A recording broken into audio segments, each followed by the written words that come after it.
শ্রমিকের সাধ্যনির্দিষ্ট ডিউটি করলে তাকে অতিরিক্ত মজুরি দাও। মালিকও শ্রমিকের ন্যায্য মজুরি না যে শ্রমিককে ঠকাবে না, সত্য মিথ্যার দ্বন্দ্বই হচ্ছে পৃথিবীর ইতিহাস। 1968 সালে শ্রমিক কল্যাণ ফেডারেশনের জন্ম।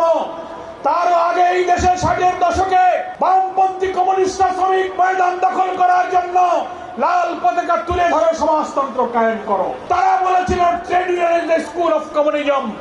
68 সালে শ্রমিক কল্যাণের প্রতিষ্ঠা করে এদেশের শ্রমিক নেতারা শ্রমিক অঙ্গনে রসুলের শ্রমনীতি বাস্তবায়নের জন্য বলেছিল। রসুলের সেই আদর্শ বাস্তবায়নের জন্য ইসলামী সমাজ প্রতিষ্ঠার সংগ্রাম আর ইসলামী শ্রমনীতির সংগ্রামকে এক অভিন্ন সংগ্রামে পরিণত করতে হবে। সাধ্যের অতিরিক্ত বোঝা চাপিও না। শ্রমিকের সাধ্যনির্দিষ্ট ডিউটি করলে তাকে অতিরিক্ত মজুরি দাও। কোম্পানিতে লাভ হলে শ্রমিককে লাভের লভ্যাংশ প্রদান করো। শ্রমিকের মৌলিক চাহিদা পূরণ, থাকা, খাওয়া, শিক্ষা, চিকিৎসার জন্য তার ন্যূনতম প্রয়োজন বাজার মূল্যে যেন সে মেটাতে পারে। আমার প্রিয় নবী সেই সব আদর্শের কথা বলেছেন। তাই বাংলাদেশ শ্রমিক কল্যাণ ফেডারেশন এই অনুপম শ্রমনীতির জন্য একটি নতুন ধারার ট্রেড ইউনিয়ন রাজনীতি শুরু করেছে। মালিক আর শ্রমিকের মধ্যে শত্রুতা নয়, সৎ মালিক সৎ শ্রমিক বন্ধু হয়ে উৎপাদন অর্থনীতির চাকা ঠিক রাখবে, আবার শ্রমিকের প্রয়োজন পূরণ করার ন্যায্য মজুরি তারা অর্জন করবে। শ্রমিক সৎ থেকে ডিউটিতে ফাঁকি দেবে না, কারখানা অর্থনীতি চালু রাখবে। আবার মালিকও শ্রমিকের ন্যায্য মজুরি না যে শ্রমিককে ঠকাবে না।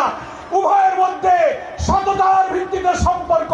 বামপন্থী কমিউনিস্টরা বলে শ্রেণী সংগ্রাম হচ্ছে পৃথিবীর ইতিহাস, ক্লাস স্ট্রাগলের কথা বলেন। শ্রমিক কল্যাণ ফেডারেশন নতুন ধারায় বলে না, শ্রেণী সংগ্রাম নয়, সত্য মিথ্যার দ্বন্দ্বই হচ্ছে পৃথিবীর ইতিহাস। বাংলাদেশের কল কারখানা প্রত্যেকটি ট্রেডে পেশায় আজ শ্রমিক কল্যাণ। হাজারের উপরে নতুন ট্রেড ইউনিয়ন তৈরি হয়েছে। পরিবহন, রিক্সা, রাস্তাঘাটে যত পেশা আছে, কৃষি, রেল, বন্দর, পাটকল, সুতাকল, চিনিকল, যত পেশা তত ট্রেড ইউনিয়ন গড়ে তুলে আমরা শ্রমিক সমাজকে আদর্শ, চরিত্র, নৈতিকতা শিক্ষা দেব। আর ইসলামী সমাজ কল্যাণ রাষ্ট্র প্রতিষ্ঠার মধ্য দিয়ে ইসলামী শ্রমনীতির সংগ্রামকে এগিয়ে যাব। এই রাষ্ট্র, এই সমাজ, এই দেশ, এই পার্লামেন্ট যে আইনে চলছে, এটা যদি অব্যাহত থাকে, এর ভেতর দিয়ে আমাদের আলাদা শ্রমিক এবং ইসলামী শ্রমনীতির সংগ্রাম কিন্তু সফল হবে না।